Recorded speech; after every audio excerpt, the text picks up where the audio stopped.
Hello watchers. कहानी की शुरुआत होती है और हमें 2142 का समय दिखाया जाता है, जहां कहीं दूर अंतरिक्ष में वेलेंट यूतानी कॉरपोरेशन के एक स्पेस प्रोब को दिखाया जाता है, जो कि एक एस्ट्रॉयड जैसे दिखने वाले ऑब्जेक्ट को डिटेक्ट करती है, जिसे वेलेंट यूतानी कॉरपोरेशन स्पेस स्टेशन के अंदर ले आती है।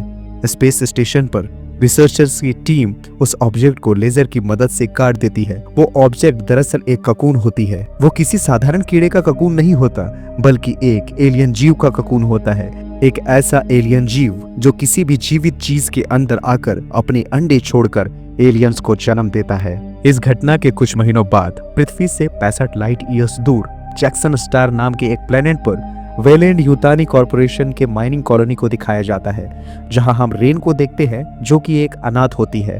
उसके साथ उसका भाई एंडी भी होता है। रेन का भाई एंडी एक एआई रोबोट है, जिसे वेलेंट यूतानी कॉरपोरेशन ने ही बनाया था। वेलेंट यूतानी कॉरपोरेशन रिसर्च में मदद करने के लिए एआई रोबोट्स बनाती थी, जो इंसानों की तरह ही सोच सकते थे। एंडी भी उनमें से एक था, लेकिन एंडी में कुछ मैन्युफैक्चरिंग डिफेक्ट्स थे, जिस कारण से कंपनी ने उसे रिजेक्ट कर दिया।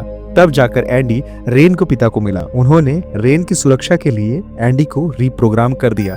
हालांकि एंडी की डिफेक्ट की वजह से रेन को ही एंडी की सुरक्षा करनी पड़ती है, मगर फिर भी रेन एंडी को अपनी भाई की तरह मानती है। वेलेंट यूतानी कॉरपोरेशन माइंस में काम करने वाले हर वर्कर के साथ एक कॉन्ट्रैक्ट साइन करती है। कॉन्ट्रैक्ट पूरा होने के बाद वर्कर्स को ट्रैवल परमिट दिया जाता था, जिससे वर्कर्स अपनी मर्जी से किसी भी प्लेनेट पर जाकर बाकी की जिंदगी गुजार सकते थे। उसी तरह रेन का भी कॉन्ट्रैक्ट अब पूरा हो चुका था। वो अब जैक्सन प्लेनेट के मुश्किल जिंदगी से निकलकर एंडी के साथ व्यागा नाम के एक प्लेनेट पर जाना चाहती थी, जहां का वातावरण कुछ हद तक पृथ्वी की तरह ही होता है। रेन एंडी के साथ वेलेंट यूतानी कॉरपोरेशन के ऑफिस पहुंच जाती है, जहां एक क्लर्क से वो अपने ट्रैवल परमिट की मांग करती है, लेकिन क्लर्क बोलती है माइंस में वर्कर्स की संख्या कम हो गई है, इसीलिए रेन को 6 साल और माइंस में काम करना होगा। उसके बाद ही उसे ट्रैवल परमिट मिल पाएगा। ये सुनते ही रेन की सारी उम्मीदें चकनाचूर हो जाती है और वो मायूस होकर एंडी के साथ ऑफिस से बाहर निकल जाती है। इसी दौरान उसके स्मार्ट वॉच में एक वीडियो मैसेज आता है। मैसेज उसके एक्स बॉयफ्रेंड टाइलर का होता है। मैसेज में टाइलर रेन को एक जरूरी काम से मिलने बुलाता है। रेन उसी वक्त एंडी के साथ टाइलर के घर पहुंच जाती है। टाइलर अपनी बहन के कजन बियॉन और बियॉन की गर्लफ्रेंड नवार के साथ रहता है। उनके पास एक स्पेसशिप थी, जिससे वो लोग माइन से निकले खनिजों को ट्रांसपोर्ट करने का काम करते थे। रेन की तरह वो भी जैक्सन प्लेनेट से निकलकर व्यागा प्लेनेट पर जाना चाहते थे। हालांकि वो अपने शिप से भी व्यागा जा सकते थे, लेकिन व्यागा का सफर 9 सालों का होता है और इतना लंबा सफर स्लीपिंग पॉड्स में सोकर ही तय किया जा सकता था। इसीलिए उन्हें स्लीपिंग पॉड्स की तलाश होती है। टाइलर रेन को बताता है कि काम खत्म करके लौटते वक्त उनके शिप ने अंतरिक्ष में भटक गए एक वेलेंट यूतानी कॉरपोरेशन के एक स्पेस स्टेशन को डिटेक्ट किया है। शायद उसे किसी वजह से छोड़ दिया गया होगा। उन्हें स्कैनर की मदद से पता चला था कि उस स्पेस स्टेशन में कोई इंसान नहीं है, मगर अब भी वहां कुछ स्लीपिंग पॉड्स मौजूद है। लेकिन उसे हासिल करने के लिए उन्हें रेन के भाई एंडी की मदद चाहिए। ये सब कुछ सुनकर रेन हैरान हो जाती है और वो टाइलर से पूछती है कि एंडी इसमें हमारी कैसे मदद कर सकता है। तभी बियॉन बोलता है, दरअसल वेलेंट के किसी भी स्पेस स्टेशन या शिप जो कि मदर जो कि एआई है वो कंट्रोल करती है। मदर स्पेस स्टेशन के क्रू मेंबर्स के अलावा किसी को भी स्टेशन का दरवाजा खोलने का परमिशन नहीं देती है, लेकिन वेलेंट के हर रोबोट के पास मदर के सिस्टम का एक्सेस होता है और एंडी भी तो वेलेंट का ही रोबोट है। वो स्पेस स्टेशन का दरवाजा खोल सकता है। उसकी मदद से हम बिना किसी परेशानी के स्लीपिंग पॉड्स हासिल कर सकते हैं। इस पर रेन सोच में पड़ जाती है, क्योंकि बिना परमिशन वेलेंट के किसी भी सामान का उपयोग करना गैर कानूनी था। लेकिन जैक्सन प्लेनेट से निकलने के लिए उसके पास ये आखिरी मौका होता है, इसलिए वो राजी हो जाती है। कुछ ही देर में वो लोग अपने शिप से अंतरिक्ष में मंडराते उस स्पेस स्टेशन की ओर रवाना हो जाते हैं। जैक्सन प्लेनेट एक एस्टेरॉयड बेल्ट से घिरा हुआ था। वो स्पेस स्टेशन एस्टेरॉयड बेल्ट के करीब बढ़ता हुआ दिखाई देता है।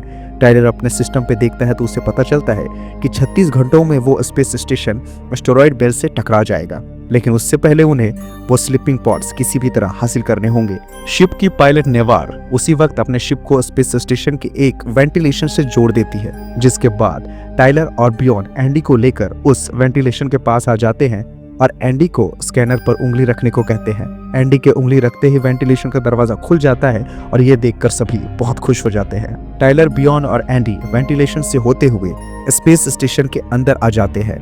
टाइलर एंडी की मदद से स्पेस स्टेशन के सिस्टम को रिबूट कर देता है, जिससे कि स्पेस स्टेशन की बिजली आ जाती है और स्टेशन की आर्टिफिशियल ग्रेविटी भी शुरू हो जाती है। इसके बाद वो लोग उन स्लीपिंग पॉड्स तक पहुंच जाते हैं। उन्हें चेक करने पर टाइलर को समझ आता है कि ये फ्यूल से वो केवल 3 साल तक ही सोए रह सकते हैं और व्यागा तक पहुंचने में तो 9 साल लगने वाले थे।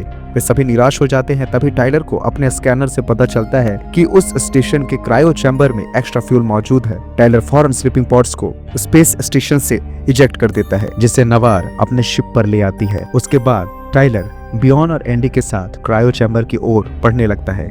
इसी दौरान रेन और के टाइलर और बियॉन के वायरलेस डिवाइस पर मौजूद कैमरे से उन पर नजर रखे हुए होते हैं। दूसरी ओर टाइलर, बियॉन और एंडी फ्यूल की तलाश में भटकते हुए एक चैम्बर में पहुंच जाते हैं, जहां उस चैम्बर में एक जगह जमीन पर बड़ा सा छेद होता है। उसके पास एक AI रोबोट मिलता है। उस पर किसी ने एसिड फेंक कर उसकी चमड़ी गला दी होती है। वो लोग उसे छोड़कर आगे बढ़ते हैं। चैम्बर में हर तरफ पानी भरा हुआ होता है। वहां आते ही उन्हें एक जगह फ्यूल मिल जाता है। वो लोग फ्यूल का एक सिलेंडर निकाल देते हैं। तभी वो सिलेंडर निकालते ही अचानक पूरे स्पेस स्टेशन पर इमरजेंसी अलार्म बजने लगते हैं। क्रायो चैम्बर्स का दरवाजा लॉक हो जाता है। एंडी तमाम कोशिशों के बाद भी दरवाजा खोल नहीं पाता है, क्योंकि उसकी टेक्नोलॉजी पुरानी हो चुकी होती है। अब धीरे धीरे उस चैम्बर का टेम्परेचर भी बढ़ने लगता है। अपने साथियों को मुसीबत में देख रेन और नवार भी अपने शिप स्पेस स्टेशन के एयरलॉक से जोड़ देती हैं और उन्हें बचाने स्पेस स्टेशन के अंदर आ जाते हैं। उन्हें भी वो आधा कटा हुआ रोबोट दिखाई पड़ता है। उसे देख रेन को एक आइडिया आता है। रेन सोचती है एंडी का सिस्टम क्रायो चैम्बर के दरवाजे को खोल नहीं पा रहा है। अगर हम इस रोबोट के मॉड्यूल को एंडी के सिस्टम में फिट कर दे तो वो दरवाजा जरूर खोल पाएगा। रेन उस रोबोट की गर्दन से मॉड्यूल निकाल लेती है और वो मॉड्यूल लेकर रेन और नवार तुरंत क्रायो चैम्बर में दरवाजे के गैप से टाइलर को वो मॉड्यूल देते हुए उसे एंडी पर लगाने के लिए कहते हैं। उस वक्त एंडी उस चैम्बर में थोड़ा आगे जा चुका होता है। तभी उसे चैम्बर में कुछ मशीनें नजर आती है। एंडी देखता है कि उन मशीनों के अंदर कुछ अजीब जीव कैद है। वे जीव बिल्कुल भी हिलडुल नहीं रहे थे, लेकिन क्रायो फ्यूल निकालने की वजह से उनकी मशीनों का टेम्परेचर भी लगातार बढ़ता जा रहा था। एंडी अपने साथियों को उस बारे में कुछ बताने ही वाला था कि टाइलर ने उसकी गर्दन में वो मॉड्यूल फिट कर दिया, जिससे कि एंडी एकदम अकड़ जाता है। रेन टाइलर को बताती है कि एंडी अभी रिबूट हो रहा है, उसे कुछ मिनट लगेंगे। ये सुनकर वे सभी इंतजार करने लगते हैं। इसी दौरान चैम्बर में गर्मी बढ़ने से मशीनों में कैद जीव अचानक जागने लगते हैं और तभी एक जीव मशीन को फाड़कर निकल आता है। उधर टाइलर और बियॉन दरवाजा खोलने की कोशिश में लगे होते हैं। तभी वो जीव पानी से उछलकर सीधा टाइलर के चेहरे पर झपट पड़ता है। अपने टेंटिकल उसके मुंह में घुसाने लगता है। डर के मारे बियॉन अपने टेजर स्टिक से उस जीव को झटका दे देता है, जिससे वो टाइलर को छोड़ देता है। लेकिन इस झटके से टाइलर भी बेहोश हो जाता है। वो जीव मरा नहीं होता है। अगले ही पल वो जीव दोबारा टाइलर पर लपकता है। लेकिन तभी एन मौके पर एंडी जाग उठता है और उस जीव का पूंछ धर दबोच कर उसे उछाल कर दूर फेंक देता है। इतने में ही टाइलर को भी होश आ जाता है और एंडी फौरन दरवाजे की ओर बढ़ता है। दूसरे रोबोट का मॉड्यूल लग जाने की वजह से वो दरवाजा खोलने में कामयाब हो जाता है। फिर वे तीनों फौरन चैम्बर से बाहर निकल जाते हैं। लेकिन तब तक उधर बाकी जीव भी अपनी मशीनों से बाहर निकल आए थे। ये देखकर एंडी दरवाजा बंद कर देता है, पर दरवाजा बंद होने से ठीक पहले एक जीव बाहर निकल आता है और सीधा नवार के चेहरे पर लपक लेता है। वो जीव अपने टेंटिकल्स को नवार के मुंह में घुसा देता है और अपनी पूंछ फंदे की तरह उसकी गर्दन से लपेट लेता है। नवार दर्द से छटपटाने लगती है। ये देख टाइलर और बियॉन उस जीव को नवार के चेहरे से निकालने की कोशिश करने लगते हैं। वो बहुत ज्यादा जोर लगाते हैं, पर वो जीव उतनी ही जोर से उसके गले को घोंटने लगता है। बियॉन अपने टेजर स्टिक से उस जीव को झटका देने बढ़ता है। तभी एंडी उसे रोकते हुए कहता है, नवार की गर्दन पर इसकी पकड़ मजबूत है। अगर तुमने इसे झटका दिया तो नवार की गर्दन भी टूट सकती है। यह नवार को जिंदा रखने के लिए ऑक्सीजन दे रहा है, लेकिन क्यों दे रहा है ये मैं समझ नहीं पा रहा हूँ। एंडी के इंटेलिजेंस को देखकर रेन दंग रह जाती है। उसे पता था कि यह सब कुछ उस रोबोट के मॉड्यूल के कारण है। रेन एंडी से उस मॉड्यूल को निकालने लगती है, लेकिन एंडी उसे रोक देता है और कहता है कि इस मॉड्यूल ने मेरे सिस्टम को अपग्रेड कर दिया है। मैं इस जीव के बारे में कुछ नहीं जानता हूँ, लेकिन इस कमरे में कोई है जो कि इसके बारे में जानता है। रेन समझ जाती है एंडी का इशारा उस कटे हुए रोबोट की ओर है। एंडी और टाइलर मिलकर उस रोबोट को स्पेस स्टेशन के सिस्टम से कनेक्ट कर देते हैं, जिससे वो दोबारा जीवित हो उठता है। वो उठते ही कहता है कि मैं ऑफिसर रुक हूँ, मेरा मिशन है कंपाउंड 01 की सुरक्षा करना। इस पर एंडी कहता है कि माफ कीजिए सर, लेकिन आपका मिशन फेल हो चुका है। एंडी नवार की तरफ इशारा करते हुए पूछता है, क्या आप बता सकते हैं कि हम अपने दोस्त को इस जीव से कैसे बचाएं? लेकिन तभी रूक कहता है, अब तुम इसे नहीं बचा सकते हो, तुम बस इस लड़की पर एक रहम कर सकते हो। तुम इसे मारकर दर्द से मुक्ति दे सकते हो, वरना ये बहुत ही भयानक मौत मरेगी और तुम सब भी इसके साथ मारे जाओगे। ये सुनकर एंडी पूछता है आखिर ये किस तरह का जीव है और नवार के साथ क्या करने वाला है। इस पर रूक बोलता है ये एक पैरासाइट है, एक एलियन जीव जो कि लड़की के अंदर अपना अंडा छोड़ रहा है, जो इस लड़की के डीएनए को सोखकर इसके अंदर पनपेगा और विकसित होकर एक खतरनाक जीव के रूप में बाहर निकल आएगा। यह सुनकर टाइलर बोलता है कि किस तरह के जीव। तभी रूक ऊपर की ओर इशारा करता है जहां छत से एक भयानक एलियन जीव की लाश लटक रही होती है। आगे वो बताता है कि आज से 170 दिन पहले हमारे प्रोब ने एक जीव को डिटेक्ट किया था। इसे मरा हुआ समझकर इसे स्पेस स्टेशन पर ले आए। तब हमने देखा कि अब तक का पाया गया यह सबसे परफेक्ट जीव है जो बिना खाना पीना खाए, बिना ऑक्सीजन के भी कैसे भी परिस्थिति में जीवित रह सकता है। यहाँ लाए जाने के बाद ये जीव एक दिन अचानक ही जिंदा हो गया और सारे क्रू मेंबर्स को खत्म कर दिया, लेकिन हमारे बचे हुए साथियों ने इसे गोलियों से भून डाला, तब जाकर यह मरा। लेकिन इस जीव का ब्लड भी एक प्रकार का एसिड है, इसके एसिड ब्लड से बचे हुए लोग भी मारे गए। ये स्पेस स्टेशन तहस नहस हो गया। यह सुनकर रेन और उसके साथी समझ जाते हैं कि अगर वे नवार से लिपटे उस पैरासाइट को कोई भी चोट पहुंचाएंगे तो उसका ब्लड नवार की जान ले लेगा। तभी रेन को एक आइडिया आता है कि अगर हम पैरासाइट की पूंछ को क्रायोफ्यूल से जमा दे तो उसकी पकड़ ढीली हो जाएगी, फिर हम नवार को इससे छुड़ा सकते हैं। यह सुनते ही टाइलर बिना एक पल गवाए उस पैरासाइट की पूंछ को क्रायोफ्यूल से जमा देता है, जिससे वो जीव नवार की गर्दन को छोड़ देता है। टाइलर और बियॉन फौरन पैरासाइट को नवार के चेहरे से खींचकर गड्ढे में फेंक देते हैं। अगले ही पल नवार छटपटा के उठ खड़ी होती है। वे सभी फौरन नवार को लेकर वहां से जाने लगते हैं। तभी रूक कहने लगता है तुम लोग इस लड़की को अपने साथ ले जाकर गलती कर रहे हो। यह सुनकर एंडी रूक की बात मानते हुए नवार को वहां से ले जाने से रोकने लगता है। तभी बियॉन एंडी को टेजर स्टिक से झटका दे देता है, जिससे एंडी दूर जाकर गिरता है। टाइलर एंडी को संभालने लगता है। इतने में ही बियॉन नवार को वहां से लेकर भाग जाता है और अपने शिप पर आ जाता है। जब तक एंडी, टाइलर और रेन स्पेस स्टेशन के एयरलॉक तक पहुंचते, तब तक बियॉन और नवार अपने शिप को एयरलॉक से अलग कर चुके होते हैं। नवार पिट पर आ गई थी जहां के भी मौजूद होती है। बीच में के की तबीयत खराब हो गई थी, इसीलिए वो अंदर आराम कर रही होती है। नवार के से बिना कुछ बताए एंडी, टाइलर और रेन को छोड़कर वहां से जाने लगती है। तभी नवार के सीने में एक दर्द उठता है। देखते ही देखते उसके मुंह से झाग निकलने लगते हैं। घबराई हुई केन उससे संभालने की कोशिश करती है, लेकिन अगले ही पल नवार का सीना फट जाता है और उसके सीने को चीर कर एलियन जीव बाहर निकलने लगता है। उसे देख करके डर से चीखने लगती है। असहनीय दर्द से छटपटाकर नवार के पैर से शिप का एक्सीलरेटर दब जाता है, जिससे उनकी शिप बेकाबू होकर स्पेस स्टेशन के इंजन से टकराती हुई इधर उधर घूमने लगती है। उस टक्कर से स्पेस स्टेशन के एक इंजन में बड़ा धमाका होता है, जिससे कि वो स्पेस स्टेशन और तेजी से एस्टेरॉइड बेल्ट की ओर बढ़ने लगता है। उधर शिप में के की चीख सुनकर बियॉन कॉकपिट पर पहुंचता है।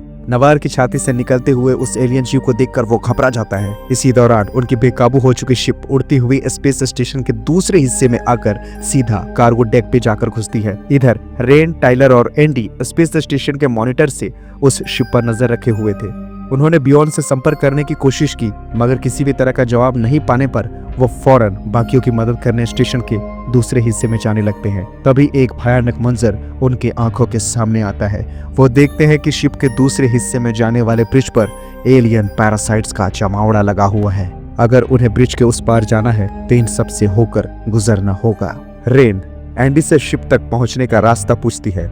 एंडी उसे बताता है कि पैरासाइट से बचकर निकल पाना मुश्किल होगा। इनकी आंखें तो नहीं होती है, लेकिन आवाज और शरीर की गर्मी से इंसानों को ये महसूस कर सकते हैं। तभी रेन बोलती है अगर हम ब्रिज का टेम्परेचर अपने बॉडी के टेम्परेचर के बराबर कर दे तो ये पैरासाइट्स हमें नहीं महसूस कर पाएंगे और हम शिप तक पहुंच सकते हैं। ये सुनकर एंडी शिप के टेम्परेचर को ह्यूमन बॉडी टेम्परेचर से मिला देता है, लेकिन वो रेन और टाइलर को चेतावनी देते हुए कहता है मैंने ब्रिज का टेम्परेचर तो सेट कर दिया है, लेकिन घबराहट और स्ट्रेस तुम्हारे शरीर के टेम्परेचर को कम या ज्यादा कर सकते हैं और तुम पैरासाइट्स के पकड़ में आ सकते हो।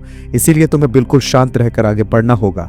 इसके बाद वे तीनों दबे पांव पैरासाइट्स के बीच से होते हुए आगे बढ़ने लगते हैं। उधर शिप पर के बेहोशी से जाग उठती है। आगे वो देखती है कि फ्लोर पर नवार की छाती से निकले उस एलियन जीव की खाल पड़ी होती है। वही दीवार पर उस एलियन जीव का ककून लटका हुआ होता है। वो एलियन जीव अपने ककून के अंदर पनप रहा होता है। उसे देखकर के डर से चीखने ही वाली होती है। तभी बियॉन आकर उसका मुंह बंद कर देता है और बहुत ही गुस्से से नवार की मौत का बदला लेने के लिए अपने टेजर स्टिक को उस एलियन के ककून में घुसा देता है। बिजली के झटके से वो जीव कराहने लगता है। स्टिक की बिजली खत्म होते ही वो जीव ककून से अपना डंक बाहर निकालता है और बियॉन की आंख में घुसा देता है। बियॉन दर्द से कराता हुआ वहीं पे गिर जाता है। इतने में उस ककून से ढेर सारा एसिड निकलता है और वो बियॉन पे गिरता है, जिससे बियॉन की वहीं पर दर्दनाक मौत हो जाती है। उसे देख कर के डर से दरवाजे की ओर भागती है। दरवाजा लॉक होता है। उसी वक्त के वायरलेस से अपने भाई टाइलर को संपर्क करती है और उसे सारी बात बताती है। के को मुसीबत में देख टाइलर वहीं पे रुक जाता है। वो सब कुछ वायरलेस से सुन रहा होता है। के चाबी ढूंढ रही होती है, लेकिन तब तक उधर ककून के अंदर वो जीव विकसित हो जाता है। वो खूंखार और बहुत ही बड़ा होता है। उसका नाम जेनोमॉर्फ होता है। जेनोमॉर्फ अपने ककून से बाहर आने लगता है। इतने में ही के को शिप के दरवाजे की चाबी मिल जाती है और वो दरवाजे की तरफ भागने लगती है, लेकिन हड़बड़ाहट में वो ठोकर खाकर चीखती हुई सीधा शिप के एक कंपार्टमेंट में जाके गिरती है। उसकी चीख सुनकर इधर टाइलर पसीने से तरबतर हो जाता है। उसके शरीर का टेम्परेचर हाई हो जाता है, जिससे कि पैरासाइट्स को उसकी भनक लग जाती है। इससे पहले कि वो हमला करते, टाइलर, रेन और एंडी अब बहुत ही तेजी से वहां से भागने लगते हैं। पैरासाइट्स के झुंड उनके पीछे लगे हुए होते हैं। तभी एक जगह पर आकर एंडी कॉरिडोर का दरवाजा बंद कर देता है और वो तीनों बाल बाल बच जाते हैं। दूसरी ओर के छुपती छुपाती एक दरवाजे के पास आ जाती है, लेकिन वो दरवाजा लॉक पाकर बहुत डर जाती है। तभी टाइलर, रेन और एंडी के को ढूंढते हुए वहां पहुंच जाते हैं। टाइलर एंडी से दरवाजा खोलने के लिए कहता है। एंडी को चेंबर में जेनोमॉर्फ के होने की भनक लग जाती है, इसीलिए वो दरवाजा खोलने से इनकार कर देता है। टाइलर दरवाजा खोलने के लिए एंडी के हाथ पांव जोड़ने लगता है, लेकिन एंडी दरवाजा नहीं खोलता। उधर एलियन के पर हमला कर देता है और के को मारकर अपने साथ ले जाता है। एंडी की ये हरकत देख के रेन उसे एक तमाचा जड़ देती है। एंडी कहता है कि मैं तुम्हारी जान खतरे में नहीं डाल सकता हूँ। आगे एंडी उन्हें स्पेस स्टेशन के एक रिसर्च लैब में ले जाता है। वो तीनों उस लैब में एंटर हुए देखते हैं कि एक बॉक्स के अंदर एक पैरासाइट को रखा गया है। उसके हर टेंटिकल पर ट्यूब्स लगे हुए हैं और उससे किसी तरह का काला पदार्थ एक्सट्रैक्ट किया जा रहा है। इतने में ही वहां मौजूद कंप्यूटर पर रुक उन लोगों से कांटेक्ट करता है। रेन रुक से पूछती है कि आखिर यहाँ पे किस तरह का प्रयोग किया जा रहा था। रुक उसे प्रयोग के बारे में बताता है। वो कहता है कि इंसान इस दुनिया का बहुत ही नाजुक जीव है। माइंड से निकलने वाले जहरीले धुएं की वजह से कई इंसान मारे जाते हैं। इंसान अंतरिक्ष में रहने के लिए नहीं बने हैं। हमारे फाउंडर वेलेंड यूतानी इंसानों को इस दुनिया का सबसे ताकतवर जीव बनाना चाहते थे। इसीलिए हमने एक एक्सपेरिमेंट शुरू किया। हमें एक जेनोमॉर्फ मिला था। उसके डीएनए से हमने एक चमत्कारी कंपाउंड को बनाया, कंपाउंड 01। अगर इसे किसी भी इंसान के खून में मिला दिया जाए तो वो इंसान इस दुनिया का सबसे शक्तिशाली जीव बन जाएगा। वो इंसान अंतरिक्ष में किसी भी प्लेनेट पर किसी भी एनवायरनमेंट में जिंदा रह पाएगा। उसे ना तो ऑक्सीजन की जरूरत होगी और ना ही खाने की। ये कंपाउंड इंसानों के लिए ईश्वर का वरदान साबित होगा। वहां पर एंडी को ढेर सारे कंपाउंड 01 के इंजेक्शंस दिखाई पड़ते हैं।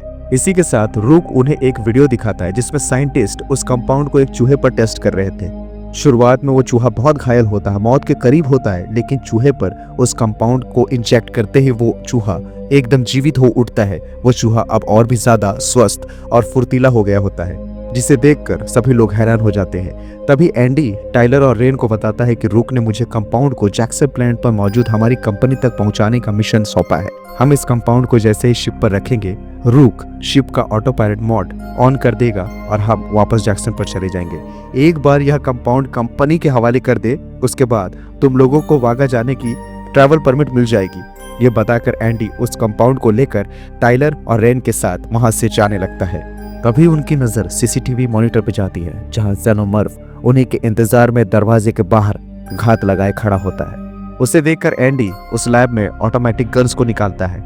उसे टाइलर और रेन को देते हुए कहता है कि तुम्हारे पास बंदूक तो है, पर ध्यान रहे तुम बस उस एलियन जीव को डरा सकते हो।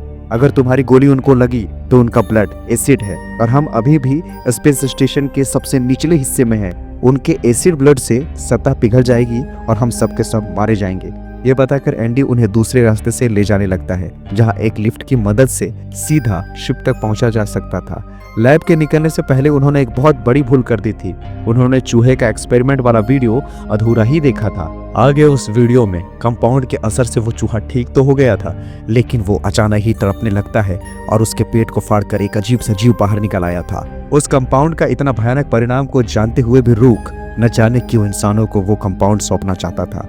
इस बात से बेखबर एंडी, रेन और टाइलर लिफ्ट की ओर बढ़ रहे थे। तभी थोड़ा आगे जाते ही उन्हें एक जगह पर एलियन जीवों का ढेर सारा छत्ता नजर आता है। उस छत्ते से कई इंसानों की लाशें लटक रही होती है। उन सब की छाती फटी हुई होती है और उनमें से हर लाश के नीचे एक पैरासाइट मरा पड़ा था, यानी कि किसी समय उन सब के अंदर से भी जेनोमॉर्फ बाहर निकला था। वो लोग डरकर भागने लगते हैं, जहां उन्हें के की आवाज सुनाई देती है। के अभी भी जिंदा होती है, वो बहुत बुरी तरह जख्मी होती है। उसे तड़पता देख एंडी टाइलर को कंपाउंड का इंजेक्शन लगाने को कहता है और टाइलर के को वो इंजेक्शन लगाना भी चाहता है, लेकिन रेन इंजेक्शन लगाने के बजाय हम इसे जल्दी स्लीपिंग पॉड तक ले जा सकते हैं, जहां सुलाकर हम इसे जिंदा रखेंगे और कॉलोनी वापस लौटकर वहां से इलाज करवाएंगे। टाइलर रेन की बात मान लेता है और के को उठाकर लिफ्ट की ओर भागने लगता है। तभी एंडी अचानक रुक जाता है। जेनोमॉर्फ की कुर्राहट सुनाई दे रही होती है। वो आसपास ही कहीं मौजूद होता है। तभी अचानक वो उन लोगों पे हमला कर देता है और अपनी धारदार पूंछ से वो टाइलर को मार देता है। उसकी पूंछ टाइलर के आर पार धंस जाती है। ये देख के टाइलर को बचाने के लिए एंडी भागता है, लेकिन जेनोमॉर्फ एंडी को मारकर दूर फेंक देता है। एंडी का सिस्टम खराब हो चुका होता है। जेनोमॉर्फ बड़ी बेदर्दी से टाइलर को चीर फाड़ के मार डालता है। जेनोमॉर्फ एंडी की तरफ बढ़ने लगता है। रेन एंडी को बचाने के लिए जाती है, लेकिन वो देखती है कि वहां एक दो नहीं बल्कि कई सारे जेनोमॉर्फ मौजूद हैं, जो कि झुंड के झुंड उनकी ओर बढ़ने लगते हैं। ये देख के रेन के को लेकर लिफ्ट में आ जाती है, शिप की ओर जाने लगती है। रेन एंडी को मरता हुआ छोड़कर नहीं जा सकती थी, इसीलिए वो के को कंपाउंड के इंजेक्शंस सौंप देती है और शिप पे जाने के लिए कहती है। वो खुद एंडी को बचाने के लिए निकल पड़ती है, लेकिन के लिए अब दर्द सहना मुश्किल हो गया था, इसीलिए वो दर्द से छुटकारा पाने के लिए उस कंपाउंड का इंजेक्शन खुद में लगा लेती है। उधर शिप को भी एस्टेरॉयड बेल्ट से टकराने में केवल 10 मिनट बचे हुए थे। उससे पहले रेन किसी भी तरह एंडी को बचाकर शिप तक पहुंचाना चाहती है। रेन जल्दी सीढ़ियों से होकर एंडी के पास पहुंच जाती है। वो देखती है कि एंडी अब भी उसी जगह पड़ा हुआ था। जेनोमॉर्फ्स उसे छोड़कर जा चुके थे। रेन फौरन ही एंडी के सिस्टम से रूक का मॉड्यूल निकाल देती है और एंडी को रिसेट कर देती है, जिसके बाद एंडी की एबिलिटीज फिर से पहले जैसी हो जाती है। एंडी अपने किए के लिए रेन से माफी मांगता है। इतने में ही उनकी ओर बहुत सारे जेनोमॉर्फ्स आने लगते हैं। उनकी आवाज को सुन के रेन एंडी को लेकर वहां से भागकर कंट्रोल रूम जाती है, जहां आगे जाने का दरवाजा लॉक होता है। एंडी कई कोशिशों के बाद भी दरवाजा खोल नहीं पाता। इतने में ही कंप्यूटर पर रूक दिखाई पड़ता है। रेन रूक से दरवाजा खोलने को कहती है, पर रूक कहता है जेनोमॉर्फ तुम्हारे पीछे है, मैं दरवाजा खोलकर अपने मिशन को खतरे में नहीं डाल सकता। वैसे भी तुम्हारी दोस्त कंपाउंड 01 को लेकर शिप पर जा चुकी है। तुम लोगों की अब मुझे कोई जरूरत नहीं है। जैसे ही शिप का ऑटो पायलट मोड ऑन होगा, मैं कंपाउंड के साथ कॉलोनी उसे पहुंचा दूंगा। ये सब सुनकर रेन का खून खौल उठता है और इतने में ही जेनोमॉर्फ्स का झुंड उन तक पहुंच जाता है। उनके पास बचने का कोई रास्ता नहीं होता। वो जेनोमॉर्फ्स उन पर हमला करने ही वाले होते हैं, लेकिन तभी रेन को एक आइडिया आता है। वो झट से शिप की आर्टिफिशियल ग्रेविटी को बंद कर देती है, जिससे कि सभी जेनोमॉर्फ्स हवा में उड़ने लग जाते हैं। जिसके बाद वो अंधाधुंध गोलियां बरसाने लगती है। ग्रेविटी न होने की वजह से उनका एसिड ब्लड सतह को छू नहीं पाता, जिससे सतह पिघलने से बच जाती है। इस तरह सारे जेनोमॉर्फ्स को खत्म करके आखिरकार रेन और एंडी अपने शिप तक पहुंच जाते हैं। वहीं के अब भी दर्द में होती है, लेकिन छोड़कर गई नहीं होती है। वो स्पेस स्टेशन एस्टेरॉयड बेल्ट के करीब पहुंच गया था, उससे टकराने ही वाला था। रेन फौरन शिप के ऑटो पायलट मोड को ऑन कर देती है, जिससे कि उनकी शिप स्पेस स्टेशन से निकलकर वापस जैक्सन प्लेनेट की तरफ जाने लगती है। इसके बाद रेन के को स्लीपिंग पॉड में सुलाकर ऑटो पायलट मोड को जैक्सन की जगह वैगा प्लेनेट की ओर सेट कर देती है और वो रूक से कहती है कि धोखेबाज, अब तुम्हारा ये कंपाउंड कभी भी तुम्हारी कंपनी तक नहीं पहुंच पाएगा, क्योंकि हम सीधा वैगा की ओर रवाना हो गए हैं। ये कहकर रेन रूक से संपर्क तोड़ देती है और इधर स्पेस स्टेशन के साथ रूक का भी अंत हो जाता है। सारे के सारे एलियंस मारे जाते हैं। जिसके बाद रेन एंडी के सिस्टम को 9 सालों के सफर के लिए तैयार कर देती है। उसे रिबूट होता छोड़कर वो स्लीपिंग पॉड्स की तरफ आ जाती है, उनमें फ्यूल डालने लगती है। लेकिन तभी अचानक ही के स्लीपिंग पॉड में इमरजेंसी अलार्म बजने लगता है। जब वो स्लीपिंग पॉड बाहर निकालती है तो देखती है कि के जाग गई है और उसका पेट फूला हुआ है। वो दर्द से छटपटा रही होती है। रेन उसकी गर्दन पर कंपाउंड के इंजेक्शन का निशान देखकर समझ जाती है कि ये कंपाउंड के इंजेक्शन का नतीजा है। तभी अचानक ही के गर्भ से एक अजीब से अंडे की आकार की चीज बाहर निकलती है। उस चीज को लेकर रेन उसको बाहर फेंक देना चाहती है, मगर उस अंडे से एसिड रिसने लगता है। रेन उसे वहीं छोड़ देती है। वो अंडा किसी फूल के पंखों की तरह खुलने लगता है। रेन उस अंडे के बीच में एक नवजात बच्चे की झलक को देखती है। वो कोई इंसानी बच्चा नहीं होता बल्कि एक अलग ही प्राणी होता है। इतने में ही एसिड से सतह पिघल जाती है और वो अंडा नीचे कार्गो डेक पर जा गिरता है। कार्गो डेक पर माइन की धूल जमी होती है जिसकी वजह से वो नीचे सतह पे पिघलने से बच जाती है। रेन उस प्राणी को खत्म करने के लिए क्रायो फ्यूल की स्प्रे को उठा लेती है और उसे ढूंढते हुए नीचे कार्गो डेक पर पहुंच जाती है। वो उस अंडे को देखती है, उसमें केवल एसिड भरा हुआ होता है। उसके अंदर का प्राणी गायब हो चुका होता है। रेन उस प्राणी को ढूंढने लगती है, तभी नीचे मिट्टी पर उसे कुछ कदमों के निशान नजर आते हैं जो किसी जानवर के पंजों की तरह होते हैं। रेन उस निशान का पीछा करने लगती है और उधर कार्गो डेक पर नुकसान पहुंचने की वजह से शिप ऑटो पायलट से मैनुअल मोड में आ जाती है। कोई पायलट ना होने की वजह से धीरे धीरे एस्टेरॉयड बेल्ट की ओर वो गिरने लगती है। उधर एंडी पूरी तरह से रिबूट हो जाता है। तभी एक अजीब सा विशाल प्राणी अपने 4 पैरों पे रेंगता हुआ उनकी ओर आने लगता है। ये प्राणी उसी अंडे से निकला हुआ होता है जिसने कुछ मिनटों में एक विशाल रूप ले लिया होता है।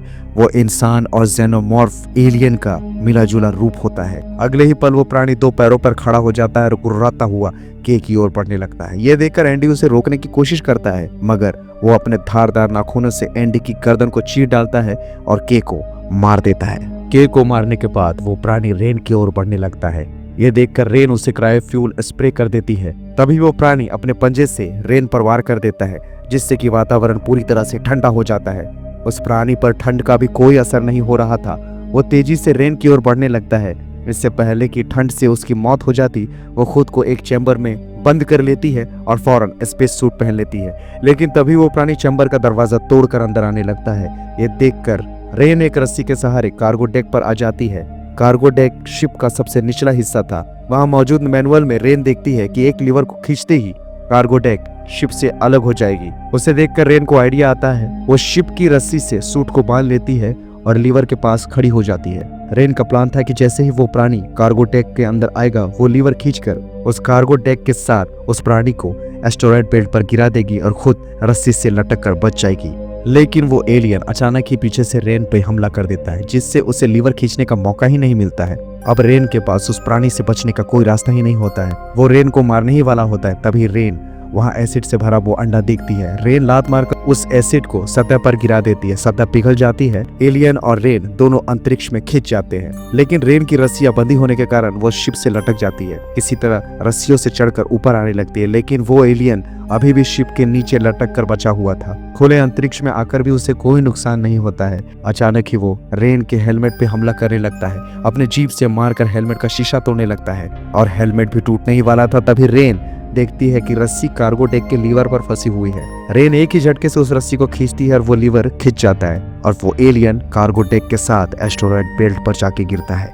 अब इससे पहले कि वो शिप एस्टेरॉयड बेल्ट से टकराती, रेन फौरन शिप में आ जाती है। शिप के ऑटो पायलट मोड को ऑन करके डेस्टिनेशन वेगा प्लेनेट की ओर सेट कर देती है। उसके बाद एंडी की डैमेज बॉडी को स्लीपिंग पॉड में रख देती है और उसका मॉड्यूल निकालते हुए वादा करती है कि उसे वो दोबारा ठीक कर देगी। इस वादे के साथ वो खुद भी 9 सालों के लिए गहरी नींद में सो जाती है और इस तरह दुनिया के सबसे खतरनाक जीव को खत्म करके रेन एक नई जिंदगी की शुरुआत करने वागा प्लेनेट के सफर पर निकल पड़ती है। और इसी सीन के साथ ये कहानी यहीं पे खत्म होती है। दोस्तों, अगर आपको ये कहानी मजेदार और अच्छी लगी हो दोस्तों, तो वीडियो को लाइक, शेयर और चैनल को सब्सक्राइब जरूर करें। और चैनल सब्सक्राइब करने के बाद नोटिफिकेशन बेल को भी जरूर दबाएं ताकि आगे आने वाले वीडियोस के नोटिफिकेशन आपको मिल जाए। तब तक के लिए thank you very much for watching. Keep watching, watch on point.